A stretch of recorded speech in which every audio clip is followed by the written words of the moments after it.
नाम सुना है आपने ये? क्या होता है जब भी कोई नया पार्टनर आता है, जब भी कोई नया पार्टनर आता है या पुराना पार्टनर जाता है, तो फर्म द्वारा अपनी एसेट और लाइबिलिटीज को आज की वैल्यू पर लाया जाता है। पर लाया जाता है तो या तो ये एसेट्स या लाइबिलिटी ज्यादा होती है या क्या हो जाती है, कम। उसे ही हम पुनर्मूल्यांकन लाभ हानि कहते हैं और ये ओल्ड पार्टनर्स के बीच में बांटी जाती है। बोर्ड पे देखें, ये मैंने क्या लिखा, बैलेंस शीट। कितने साइड होते हैं इसमें, बोलो कौन कौन से। सपोज कीजिए एसेट साइड में एक लैंड है 10,000 रुपए की। कितने की? और ये लैंड खरीदी गई थी सन 1980 में। कितने रुपए की? और वास्तव में 10,000 रुपए दिए थे जब आपने ये जमीन खरीदी थी। और पार्टनर थे दो। क्या क्या नाम थे पार्टनर के? ए और बी। अभी चल रहा है 2023। ये बताइए अभी भी ये जमीन बैलेंस शीट में कितने रुपए की चलेगी? 10,000 रुपए की। क्योंकि हमारा एक कॉन्सेप्ट है कॉस्ट कॉन्सेप्ट, जो कहता है कि fixed asset should be shown at cost, not at realisable value. Fixed asset को किस पे बताना चाहिए? उनको रियलाइजेबल वैल्यू पर नहीं बताना चाहिए, क्योंकि हम गोइंग कंसर्न कंसेप्ट फॉलो करते हैं। कौन सा कंसेप्ट? और ऐसी एसेट जिसे आप फिक्स्ड एसेट बोलते हो, जिसे आपकी बेचना नहीं चाहते, उसके उतार या उसके चढ़ाव को आप कंसीडर नहीं करोगे और ऑलवेज एसेट को किस पर शो करोगे? Cost per. और यदि डेप्रिसिएशन लगता है तो क्या लगाओगे? डेप्रिसिएशन। यानी फिक्स्ड एसेट को किस पे बताना चाहिए? Cost per. अब हुआ क्या बच्चों कि नया पार्टनर आ रहा है जिसका नाम है सी। उस समय ये एसेट 5 लाख का मार्केट में है। कितने का? तो मुझे बताइए यदि ये पार्टनर सी भी आ गया और मान लो इसके आने के 3 महीने बाद ये फर्म बंद हो गई, फर्म क्या हो गई? एसेट बेची जाएगी। क्या बेची जाएगी? और जो भी पैसा टका होगा वो किस किस में बटेगा? ए बी सी। लेकिन मौज सी की आ जाएगी। क्यों आ जाएगी? क्योंकि ये 10,000 की चीज कितने में बिकेगी? तो बैठे बैठाए इसको कितने का फायदा हो जाएगा? 4,90,000। जबकि ये 10,000 की चीज का 5 लाख का वैल्यू करने का श्रेय केवल किसको है? इन्होंने ये चीज खरीदी थी। तो होता क्या है, जब भी कोई नया पार्टनर आता है तो एसेट को आज की वैल्यू पर लाया जाता है और बुक्स में उसे नई वैल्यू पर शो किया जाता है। बताओ 10,000 की जगह हम कितना लिखें? कितने रुपए से बढ़ गई? तो यदि एसेट 490 से बढ़ रही है तो आपको इधर भी कोई ना कोई चीज बढ़ानी पड़ेगी, यानी मैच कैसे होगी? तो आप कैपिटल को इंक्रीज कर देते हो। कितने से इंक्रीज कर देते हो? 490 से। किस रेशो में? ओल्ड रेशो में। कौन से पार्टनर में? Old partner. This is revaluation profit. तो बताइए रिवैल्यूएशन प्रॉफिट कब होगा? जब एसेट की मार्केट वैल्यू बुक वैल्यू से क्या हो? ज्यादा हो। तो बोलो क्या?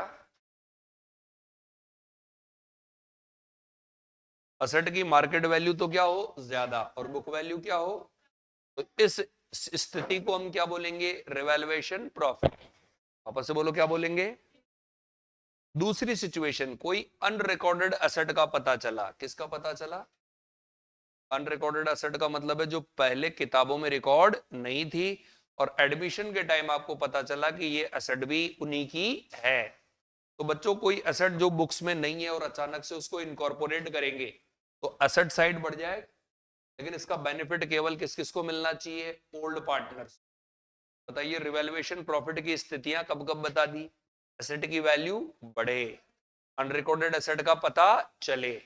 का बेनिफिट किस में बटेगा? ओल्ड पार्टनर के ओल्ड रेशो में बटेगा। तीसरा सिचुएशन, इस तरफ कोई लाइबिलिटी है। क्या है? लाइबिलिटी है 3 लाख की। लाइबिलिटी क्या है? वो अब खत्म हो गई। लाइबिलिटी खत्म हो गई, दिस इज ऑल्सो प्रॉफिट। बताइए रिवैल्यूएशन प्रॉफिट की मैंने कितनी स्थितियां बता दी? 3। पहला क्या? एसेट की बुक वैल्यू से ज्यादा मार्केट वैल्यू हो, अनरिकॉर्डेड एसेट का पता चले और लाइबिलिटीज की वैल्यू क्या हो रही हो? कम। कितनी सिचुएशन? पहली क्या?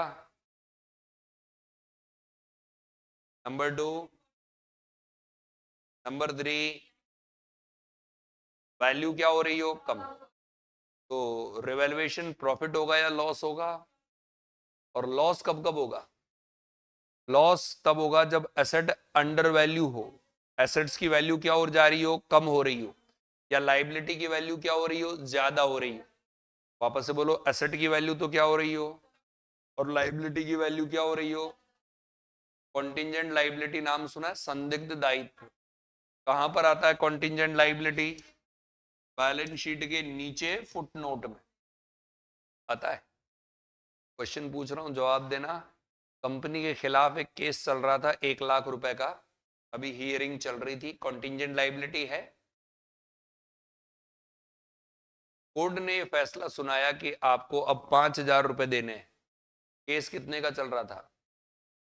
कोर्ट ने फैसला क्या सुनाया? देने हैं। तो ये प्रॉफिट हुआ है या लॉस हुआ है? प्रॉफिट। कंटिंजेंट लाइबिलिटी थी बैलेंस शीट के नीचे 1 लाख रुपए की, कोर्ट केस चल रहा था ऑर्गेनाइजेशन के खिलाफ। कोर्ट का फैसला आया आपको 5,000 रुपए देने हैं। बताओ ऑर्गेनाइजेशन को फायदा हुआ या नुकसान हुआ?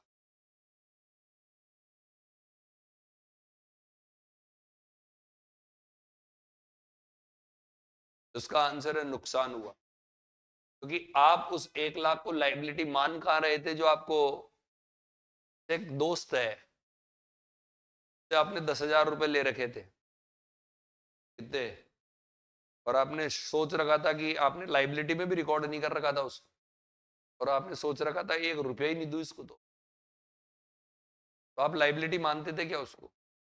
आप तो उसको लाइबिलिटी मानते ही नहीं थे। लेकिन दोनों के बीच में म्यूचुअल अंडरस्टैंडिंग करके और सोचा गया कि ठीक है 100 रुपए में मामला सलटा है। तो आप तो जिस चीज को लाइबिलिटी मान ही नहीं रहे थे, अब आपने कितनी की एक्सेप्ट कर ली? 100 रुपए की। ध्यान रखना, बैलेंस शीट के अंदर लाइबिलिटी घुस गई थी नहीं। तो बैलेंस शीट के बाहर लाइबिलिटी होती है, वो लाइबिलिटी मानते थोड़ी को आप। ध्यान रखना, 1 लाख का आपको 5,000 चुकाना है, तो इससे लाइबिलिटी इंक्रीज हुई है। बताइए रिवैल्यूएशन लॉस कब कब होगा? एसेट की वैल्यू क्या हो? कम हो। लाइबिलिटी की वैल्यू क्या हो? ज्यादा हो। अनरिकॉर्डेड लाइबिलिटी का पता चले, या कॉन्टिंजेंट लाइबिलिटी लाइबिलिटी में बदल जाए। केस बताए मैंने 4। पहला क्या? एसेट की वैल्यू कम हो, लाइबिलिटी की वैल्यू इंक्रीज हो, अनरिकॉर्डेड लाइबिलिटी का पता चले, और कंटिंजेंट लाइबिलिटी लाइबिलिटी में बदल जाए। यदि रिवैल्यूएशन प्रॉफिट के अमाउंट ज्यादा है तो पार्टनर्स की कैपिटल क्रेडिट होगी, और लॉस वाले अमाउंट ज्यादा हैं, पार्टनर्स की कैपिटल डेबिट होगी। भाई फायदा होगा तो ओल्ड पार्टनर्स में क्या होगा? क्रेडिट। और नुकसान होगा तो ओल्ड पार्टनर्स में क्या होगा? डेबिट। किस रेशो में बटेगा? Old ratio. तो ये अकाउंट कब कब बनाया जाता है? जब नया आए, या पुराना जाए, या पुराने की डेथ हो जाए। कब कब बनाया जाता है? प्रॉफिट कब कब होता है?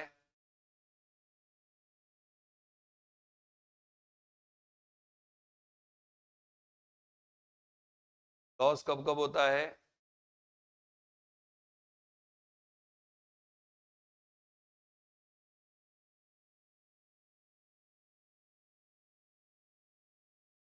प्रॉफिट होता है तो किस में बटता है? Old partners. कौन से रेशो में? और लॉस होता है तो ओल्ड पार्टनर के ओल्ड रेशो में उनकी कैपिटल को क्रेडिट करेगा या डेबिट करेगा? डेबिट।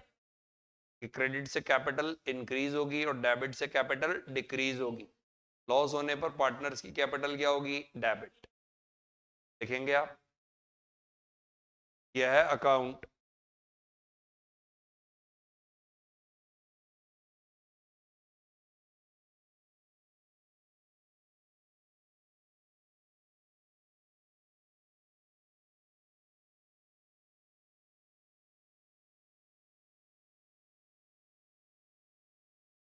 देखो यह अकाउंट नए पार्टनर के एडमिशन के समय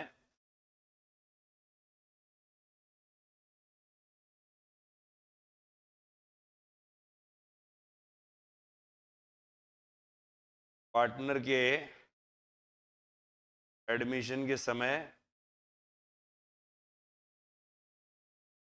कॉमा ओल्ड पार्टनर के रिटायरमेंट के समय,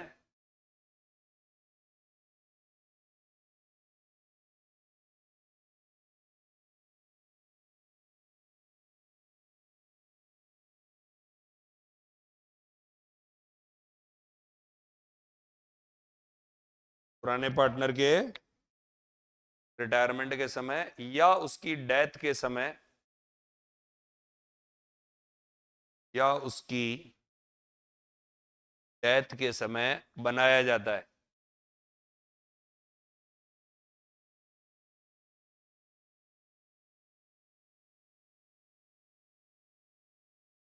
कब कब बनाया जाता है बताओ?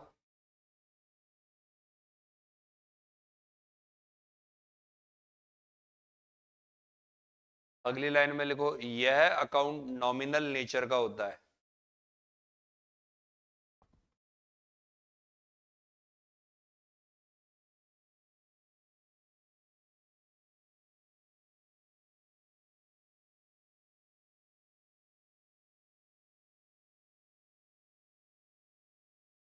कौन से नेचर का होता है? अगली लाइन में, इस अकाउंट का नेट प्रॉफिट या नेट लॉस, इस अकाउंट का नेट प्रॉफिट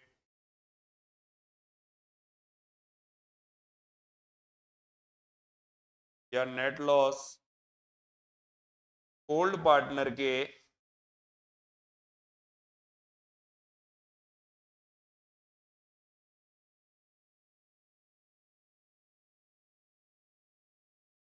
ओल्ड रेशो में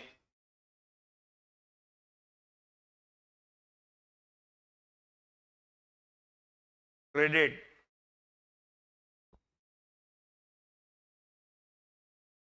अथवा डेबिट किया जाता है।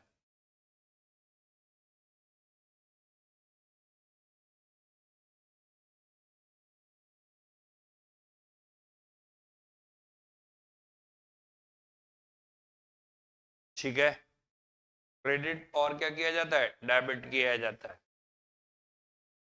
अगली लाइन में लिखो, रिवैल्यूएशन प्रॉफिट के ट्रांजैक्शन, पुनर्मूल्यांकन लाभ के लेन देन,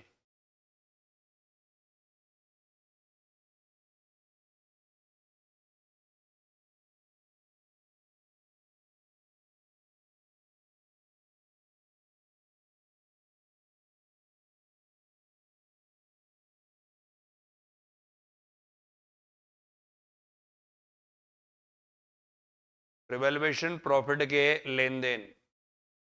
नंबर ए, मुझे बताइए रिवैल्यूएशन प्रॉफिट के लेन देन में पहला क्या बोलूंगा मैं? पहला क्या होगा प्रॉफिट वाला लेन देन में? असेट की value market value book value से क्या हो जाए? ज्यादा। देखेंगे, असेट की market value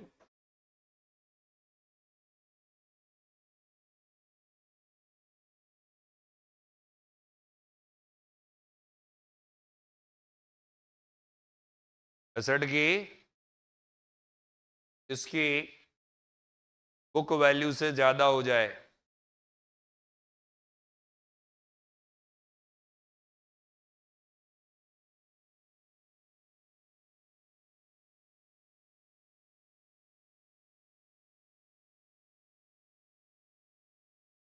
number 2, unrecorded asset का पता चले, न रिकॉर्ड की गई संपत्ति का पता चले।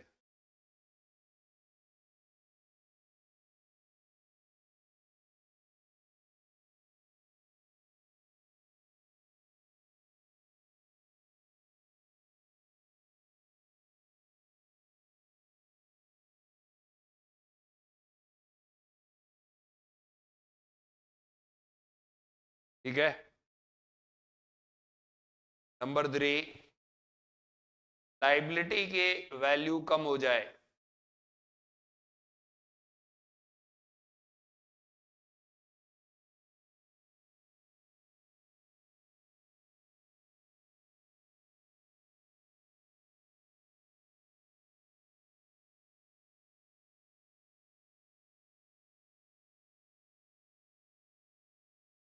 लाइबिलिटी की वैल्यू क्या हो जाए? बताओ, कितने केस बता दिए मैंने। इनमें क्या होगा, प्रॉफिट या लॉस? ये प्रॉफिट किस में बटेगा? उनकी कैपिटल क्रेडिट होगी या डेबिट होगी? क्रेडिट होगी। फिर लिखेंगे रिवैल्यूएशन लॉस वाले लेन देन।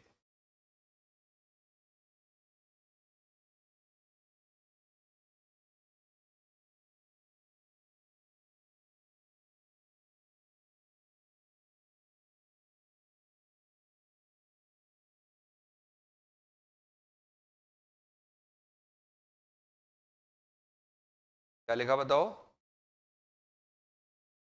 बताओ कौन कौन से होंगे, आप बताओ कौन कौन से होंगे।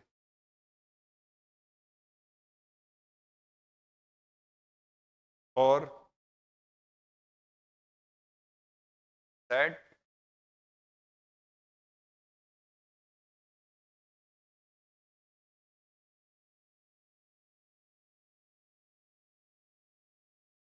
एसेट की वैल्यू कम हो जाए, लाइबिलिटी की वैल्यू ज्यादा हो जाए, लाइबिलिटी में बदल जाए और अनरिकॉर्डेड लाइबिलिटी का पता चले।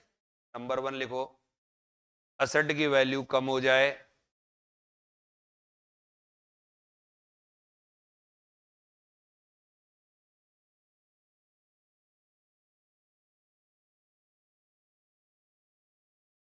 नंबर 2, लाइबिलिटी की वैल्यू बढ़ जाए।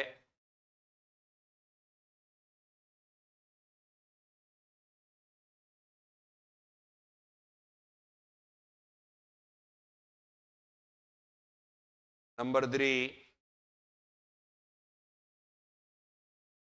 अनरिकॉर्डेड लाइबिलिटी का पता चले।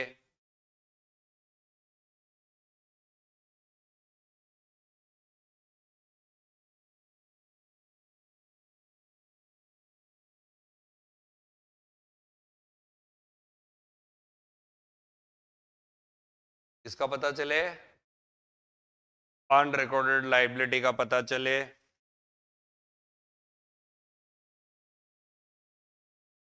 ठीक है। नंबर 4,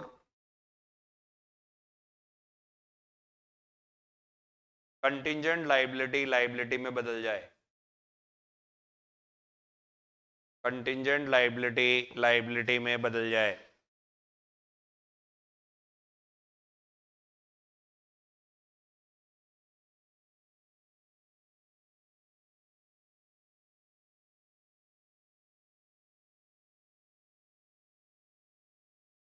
देख लिया बच्चों, कितने केसेस हो गए? 4।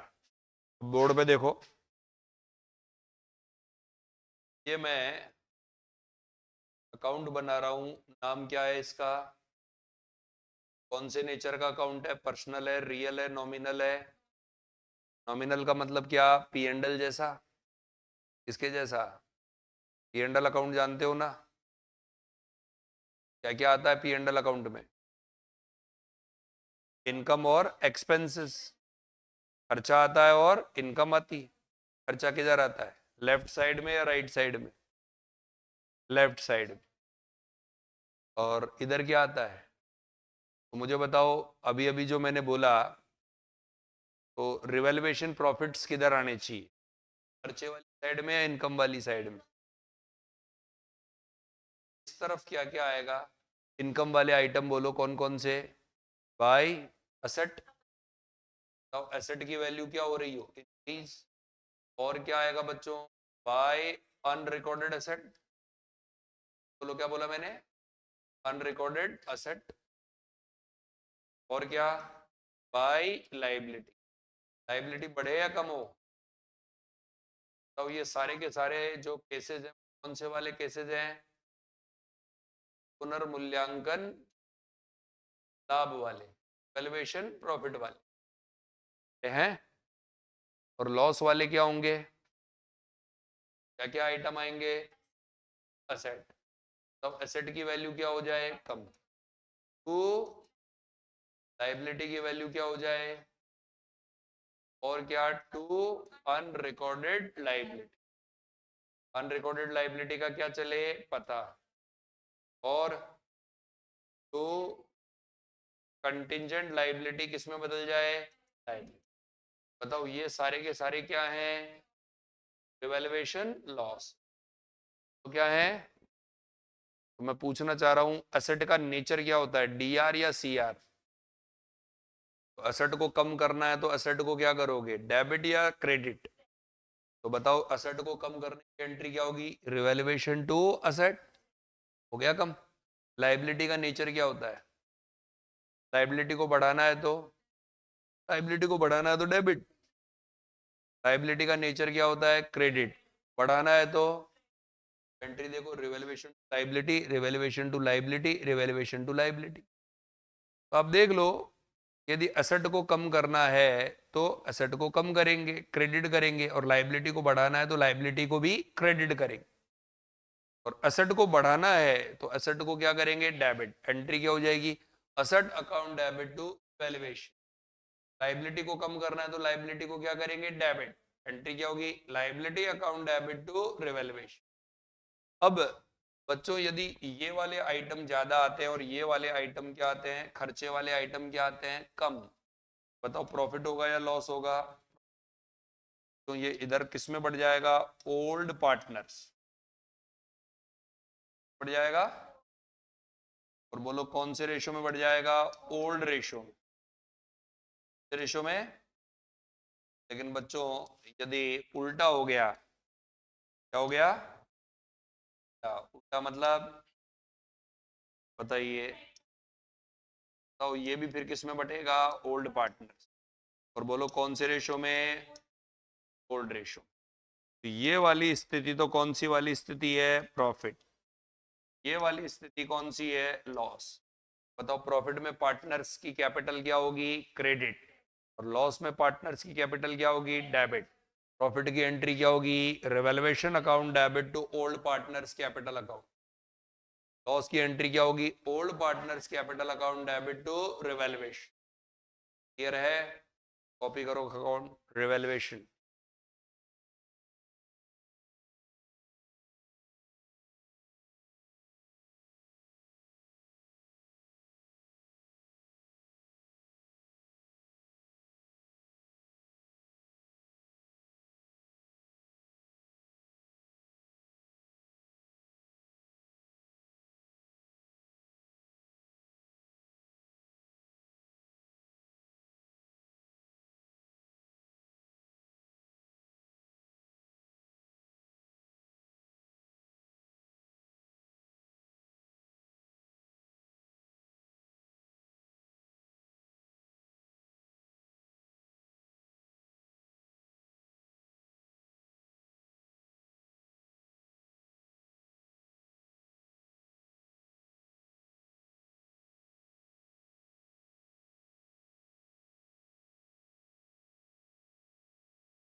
कॉपी हो गया?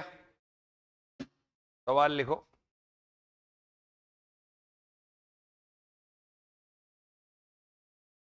ABC 3 2 1।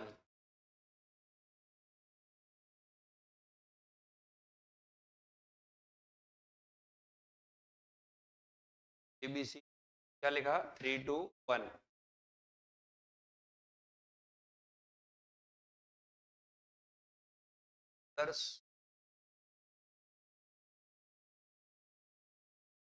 Value, market value,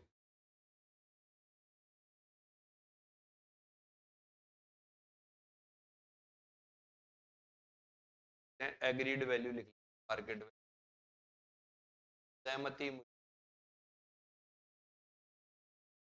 land 10,000, 60,000।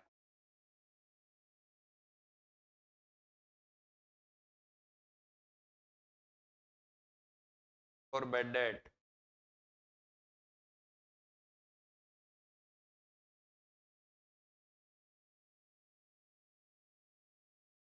भी 60,000, 50,000।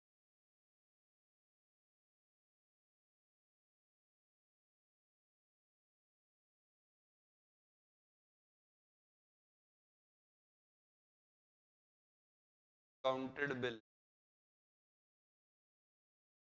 फीस 40,000।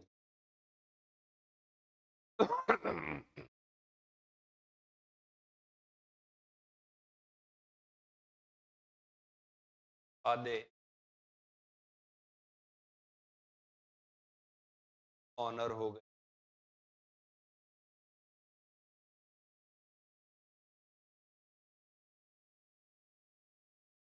5,000 रुपए के अनरिकॉर्डेड का पता चला तो रिवैल्यूएशन प्रॉफिट लॉस का उपचार बताओ।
बताओ जी आंसर।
नहीं बेटा है? चलो कोई बात नहीं, बोर्ड पे देखो। आप मुझे बताओ पहले में प्रॉफिट हो रहा है या लॉस हो रहा है? इधर की चीज किधर की तरफ आएगा? प्रॉफिट हो रहा है साइड में या बाई साइड में?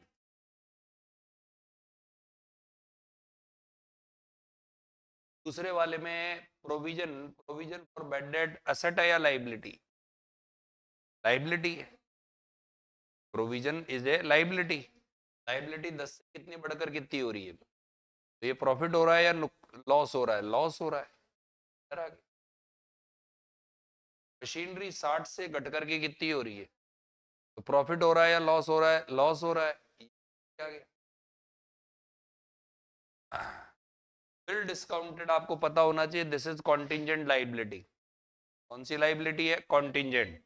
यदि आप बिल डिस्काउंट करवा रखे हैं तो जब तक मेच्योरिटी डेट नहीं आ जाती, this is contingent liability. Maturity date को दो में से एक काम होगा, या तो डिस्काउंटेड बिल ड्यूली पेड हो जाएंगे उस पार्टी से। बट डिस्काउंटेड बिल का मतलब क्या है कि ये सेलर है, ये बायर है। सेलर ने किसको बिल लिखे? बायर को। बायर ने बिल एक्सेप्ट करके किसको दिए? अब सेलर के पास पैसों की कमी थी तो सेलर इसको बैंक में जाके बेच आया। अब बताओ बिल किसके पास पड़ा है? बीआर किसके पास पड़ा है? बैंक के पास। अब बैंक ड्यू डेट पर किसके पास जाएगा? बायर के पास। बायर यदि पैसा दे दिया तो कोई टेंशन ही नहीं है। लेकिन यदि बैंक बायर के पास जाए और बायर गायब हो जाए तो नंबर किसका लग जाएगा? तो जब तक मेच्योरिटी डेट नहीं आती, सेलर के मन में दुख दुख की लगी रहती है कि इट कैन बी पॉसिबल कि मेरे से ही बैंक पैसे मांगने वापस नहीं आ जाए। इसी कारण हमने ये बोला कि डिस्काउंटेड कितने रुपए के थे, उसमें से कितने डिसऑनर हो गए तो ये हमारी लाइबिलिटी बन गई। भाई पहले तो ये बैलेंस शीट के बाहर थे डिस्काउंटेड बिल, उनमें से आधे डिसऑनर हो गए तो हमारे ऊपर आ गए। ये कितने? तो बताओ ये प्रॉफिट है या लॉस है? अनरिकॉर्डेड क्रेडिटर का पता चला, ये भी हमारा क्या है? लॉस है। बताओ टोटल लॉस कितने का हो गया? 10, 20, 40 और एक 45 में देखो आप कितना है ये। तो बताओ नेट प्रॉफिट हुआ या नेट लॉस हुआ? Net profit. कितने का नेट प्रॉफिट हुआ? बताओ ये 5,000 का जो नेट प्रॉफिट हुआ बैलेंसिंग फिगर में निकला, ये 5,000 का नेट प्रॉफिट जो है वो, सपोज करो मैं इसी के अंदर बात करूं कि एबीसी 3 है, यहीं पर ही नीचे लिख देना यदि डी इसी के अंदर नीचे लिख देना यदि डी या यदि सी रिटायर हो, ऐसे लिख दो यदि सी रिटायर हो तो। ये बताओ यदि सी रिटायर हो रहा है तो भी ये जो अमाउंट निकला है कितने रुपए? 5,000। वो किस किस में बटेगा? ए में, बी में और सी में। और किस रेशो में बटेगा? 3:2:1 रेशो में बटेगा। 3:1। तो बताइए रिवैल्यूएशन प्रॉफिट की सिचुएशन केवल कितनी है? एक। और बाकी टोटल कितनी सिचुएशन लॉस की है? 4। कौन कौन सी 4 है? प्रोविजन बढ़ गया, मशीन कम हो गई, कंटिजेंट लाइबिलिटी लाइबिलिटी में बदल गई, और अनरिकॉर्डेड लाइबिलिटी का पता चला। क्लियर है? तो इस क्वेश्चन के नीचे एक लाइन और लिख लो, यदि सी रिटायर हो तो।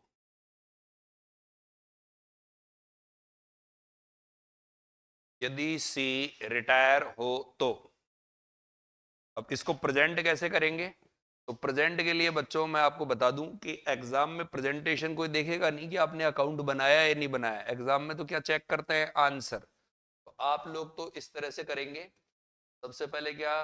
रिवैल्यूएशन प्रॉफिट वाली और रिवैल्यूएशन प्रॉफिट वाली स्थिति में केवल क्या आएगा? लैंड। बताओ कितने रुपए से आएगा? 10 का 50 आया।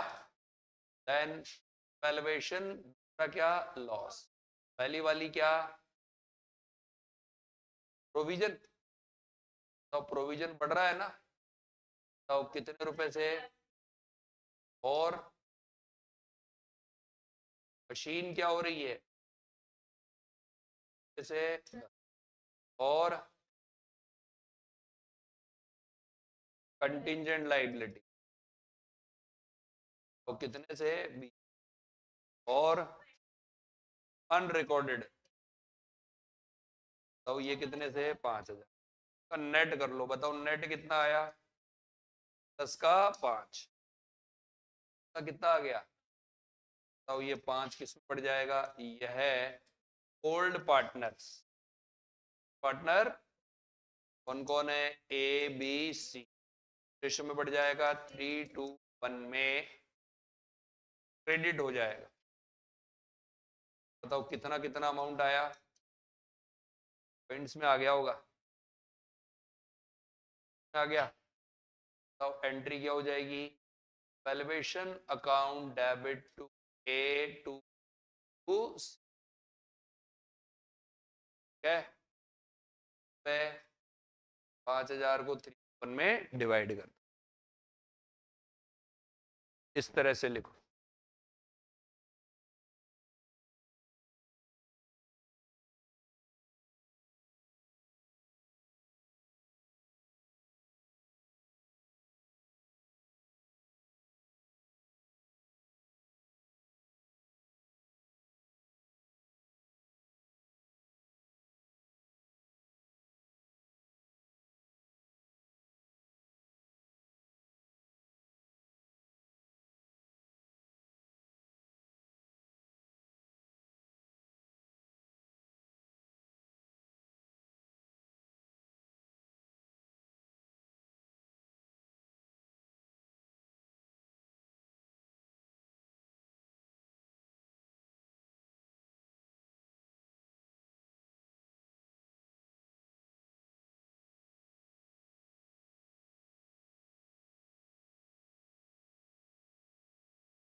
कॉपी हो गया,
कॉपी हो गया। एक और सवाल लिखो, A B A B ratio 3:2,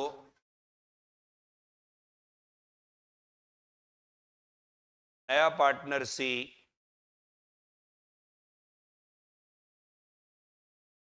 1/5 भाग के लिए आ रहा है,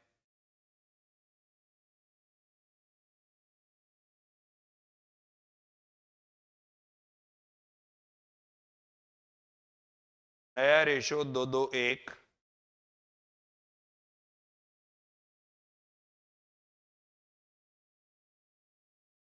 नया रेशो क्या लिखा, 2:1।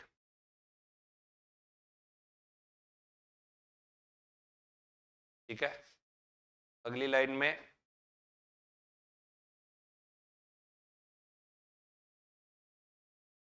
मशीनरी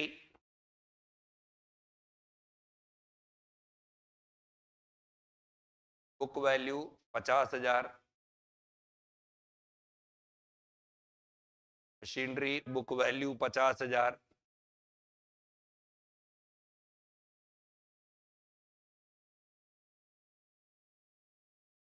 को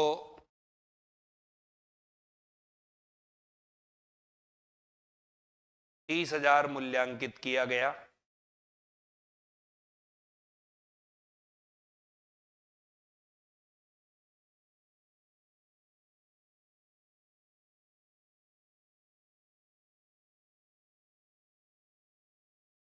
फर्नीचर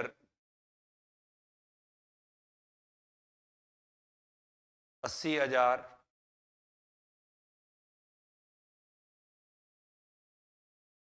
को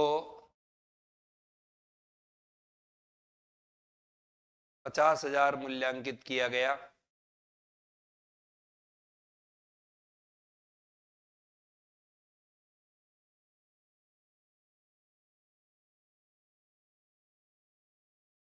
स्टॉक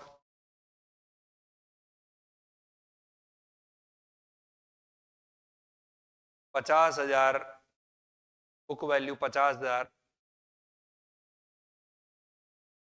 में 20% कमी मानी गई।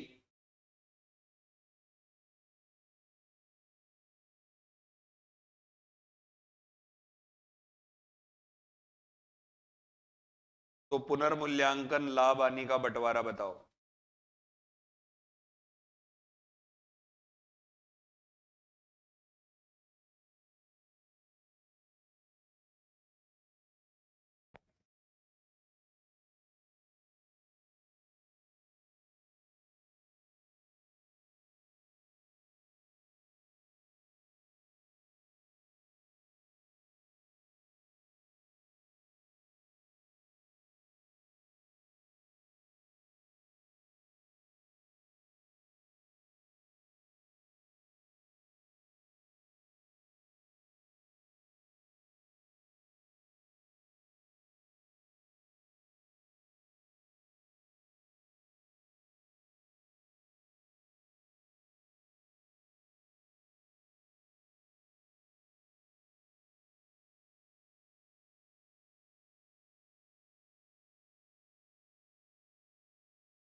सारी की सारी क्या है, लॉस ही है, प्रॉफिट तो है ही नहीं। बताइए पहला लॉस कौन सा है, क्या है, माइनस में है। दूसरा फर्नीचर में कितने का, और स्टॉक का 10 हो गया, बटेगा कौन कौन पार्टनर। एंट्री क्या होगी, A capital account debit, B capital account debit to revaluation. बांटिए 18, 36,024 आया।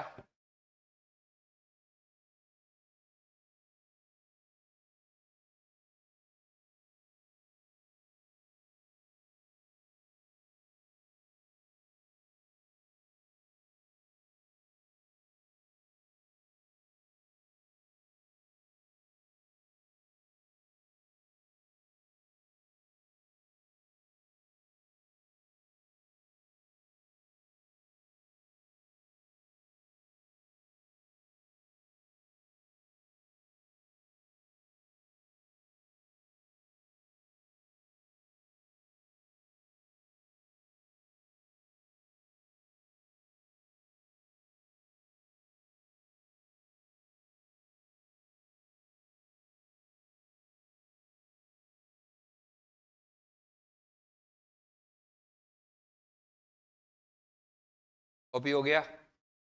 अब ध्यान से सुनो, इंग्लिश मीडियम के अंदर एक दिक्कत आती है कि ऐसे लिखा हुआ रहता है कि वैल्यूड बाय और valued up to, increased by या इंक्रीज अप टू। तो थोड़ा सा ध्यान रखना, यदि वैल्यू इंक्रीज बाय है तो इतने रुपए से इंक्रीज हुई है। लिखे फर्नीचर जिसकी बुक वैल्यू 50,000, इंक्रीज बाय 10,000 यानी बड़ा है 10,000 से। लेकिन ऐसा लिखा हुआ फर्नीचर की बुक वैल्यू 50,000 है, लिखा हुआ इंक्रीज अप टू 60,000, का मतलब है 50 की कितनी हो गई 60, कितने से बढ़ा 10 से। तो जरूर देख लेना, यदि बाय लिखा हुआ है तो उसका मतलब सीधा अमाउंट दिया हुआ है कि कितने से बढ़ा या कम हुआ, लेकिन अप टू लिखा हुआ है इसका मतलब ये नई वैल्यू दी, तो डिफरेंस लेकर के आपको देखना है। अरे भाई जैसे लिख रखा है बुक वैल्यू 50,000 है ना, और as per present analysis it is increased by 10,000, अब ये कितने रुपए से होगी। या फिर लिख रखा है इंक्रीज अप टू 60,000, तो मतलब अब वैल्यू ही कितनी हो गई है 60,000 हो गई, तो आपको डिफरेंस ले। बाय लिखा हुआ है तो इसका मतलब एग्जैक्ट इंक्रीज अमाउंट दे रखा है, और इंक्रीज अप टू लिख रखा है मतलब नई वैल्यू दी है, तो आपको क्या लेना है डिफरेंस। देन बच्चों एक और चीज आपके आती है जिसका नाम है मेमोरेंडम रिवैल्यूएशन अकाउंट। क्या नाम है? यानी होता क्या है कि जैसे अभी आप जो रिवैल्यूएशन अकाउंट बना रहे हो, तो ये प्रॉब्लम है कि असेट और लायबिलिटीज को आप नई वैल्यू पर बताते हो। कौन सी वैल्यू पर? लेकिन यदि आपकी हार्दिक इच्छा ये है कि असेट और लायबिलिटीज कौन सी वैल्यू पर होनी चाहिए, ओल्ड वैल्यू पर। कौन सी वैल्यू पर? तो आप रिवैल्यूएशन अकाउंट की जगह क्या बनाते हो, मेमोरेंडम रिवैल्यूएशन। नोट करें, यदि फर्म के पार्टनर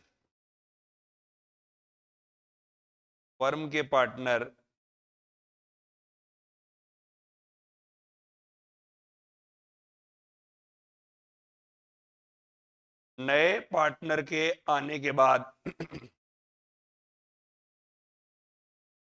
नए पार्टनर के आने के बाद या पुराने पार्टनर के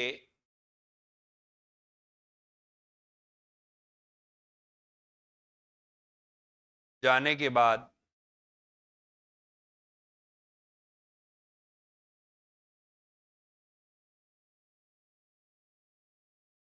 असेट और लायबिलिटीज को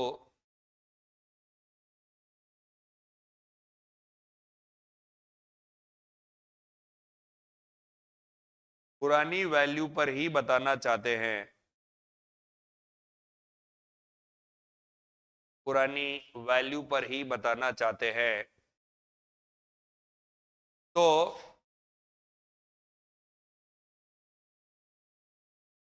रिवैल्यूएशन अकाउंट की जगह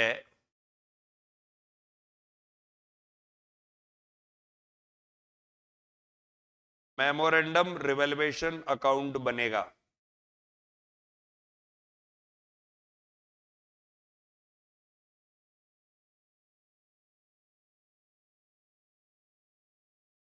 क्या बनेगा बच्चों? मेमोरेंडम रिवैल्यूएशन अकाउंट बनेगा। कौन सा अकाउंट बनेगा? इधर देखो, ये मैंने क्या लिखा, मेमोरेंडम रिवैल्यूएशन, ठीक है ना। समझने की कोशिश करना क्या लफड़ा होता है इसमें। अब मुझे बताओ, प्रॉफिट वाले ट्रांजैक्शन इधर आते हैं? अरे आते हैं कि नहीं आते? और लॉस वाले ट्रांजैक्शन इधर आते हैं? और यदि नेट प्रॉफिट हो तो ये प्रॉफिट किस में बढ़ जाता है? ओल्ड पार्टनर्स में। किस रेशो में बढ़ जाता है? क्या ये समझ में आता है? तो ये काम तो वो का वही होगा जो पहले हो रहा था। अब मेमोरेंडम रिवैल्यूएशन एक काम और करता है कि अभी जो रिवैल्यूएशन अकाउंट आपने बनाया है तो दोबारा से खोलता है, यानी कि जो काम आपने किए हैं उनका रिवर्सल करो, यानी जो प्रॉफिट की एंट्रियां आपने रिकॉर्ड की है उनको उल्टा करो। जैसे आपने asset account debit to revaluation करके एसेट बढ़ा दिया, वापस से कम भी तो करना पड़ेगा, वरना तो नई बैलेंस शीट में एसेट कौन सी वैल्यू पर आ जाएगा, नई वैल्यू पर। तो जो आपने ये वाली एंट्रियां की है, प्रॉफिट वाली एंट्रियां की है बच्चों, ये वापस से क्या करनी पड़ती है, रिवर्स। और जो आपने लॉस वाली एंट्रियां की है इनको भी आपको क्या करना पड़ता है सर, इससे तो एसेट और लाइबिलिटी वापस से पुरानी वैल्यू पर आ जाएगी। तो बच्चों पहले बैलेंसिंग फिगर यदि इधर बच रहा था तो अब बैलेंसिंग फिगर किधर बच जाएगा, इधर। और अब इस बैलेंसिंग फिगर को ऑल पार्टनर के नए रेशो में बांट देंगे। कौन से रेशो में, यानी जैसे पहले ए और बी थे तो किसमें बटा, ओल्ड रेशो में। अब किसमें बटेगा, ए में, बी में और सी में। कौन से रेशो में, न्यू रेशो। और मान लो कोई रिटायर हो रहा है और पहले एबीसीडी थे तो अब एबीसी में बटेगा। तो बच्चों जो भी आपने प्रॉफिट बांटा है तो उसका क्या हो जाएगा, रिवर्सल। यदि आपने लॉस बांटा है तो उसका क्या हो जाएगा, रिवर्सल। लेकिन ये रिवर्सल किस रेशो में होगा, न्यू रेशो। तो कितने पार्ट में बनता है ये, दो पार्ट। एक पार्ट तो टू कॉपी है, कौन से की, रिवेल्युएशन। और एक पार्ट में सारे कामों का क्या होता है, रिवर्सल। बस वो जो बैलेंसिंग फिगर बचता है वो ओल्ड की जगह अब किस में बढ़ जाता है, न्यू पार्टनर के न्यू रेशो। देखेंगे यह दो पार्ट में बनता है, यह दो पार्ट में बनता है।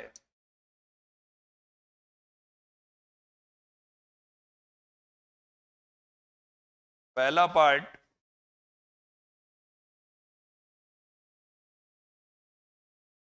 पहला पार्ट रिवैल्यूएशन अकाउंट की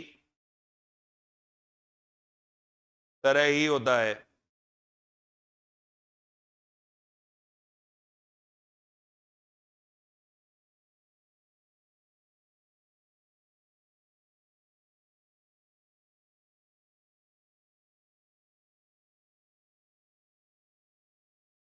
और दूसरे पार्ट में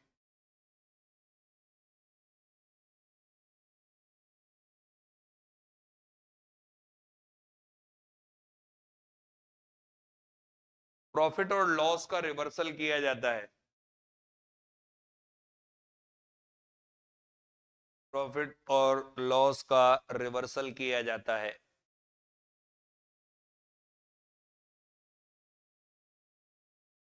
और अब बैलेंसिंग फिगर को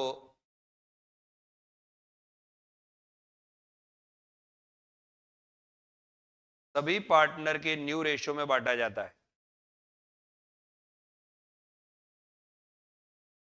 सभी पार्टनर के न्यू रेशियो में बांटा जाता है।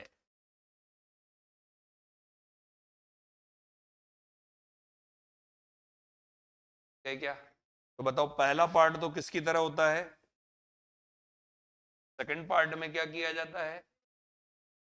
देखो जो आपने अभी अभी किया था, फॉर एग्जांपल ये सवाल है, मैं बताओ लॉस आया था या प्रॉफिट आया था, बांटा था ए और बी में, कितना कितना, नया पार्टनर कौन आया था, नया रेशो क्या था, तीनों का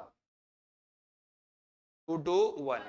तो बच्चों सेकंड पार्ट में एंट्री क्या हो जाएगी, memorandum revaluation account debit to A B C, और किस रेशो में, 2:1 हो जाएगी भाई। पहले पार्ट में तो ये वाली एंट्री हो जाएगी, A capital B capital to memorandum revaluation. और सेकंड पार्ट में क्या हो जाएगी, memorandum revaluation account debit to A capital B capital and C. फायदा इससे क्या हुआ, एसेट और लाइबिलिटीज कौन सी वैल्यू में शो रहेगी, ओल्ड वैल्यू। और जो इफेक्ट है रिवैल्यूएशन का वो कैपिटल से कैपिटल के थ्रू क्या हो जाएगा, एडजस्ट।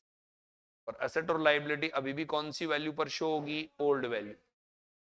तो यदि पार्टनर्स की हार्दिक इच्छा है कि हम तो कौन सी वैल्यू पर बताएंगे, ओल्ड, तो वो कौन सा अकाउंट बनाएंगे, मेमोरेंडम में। पहला काम तो वो वही करेंगे जो रिवैल्यूएशन में कर रहे थे, लेकिन एडमिशन होते ही वो वापस से असेट को क्या ले आएंगे, पुरानी वैल्यू पर। लाइबिलिटीज को किस पर ले आएंगे, पुरानी वैल्यू पर। और अब जो बैलेंसिंग फिगर आएगा उसे किस रेशो में डिवाइड कर देंगे, न्यू रेशो। ये रहता है, तो आप एक फॉर्मेट जरूर बना लें मेमोरेंडम रिवैल्यूएशन अकाउंट का।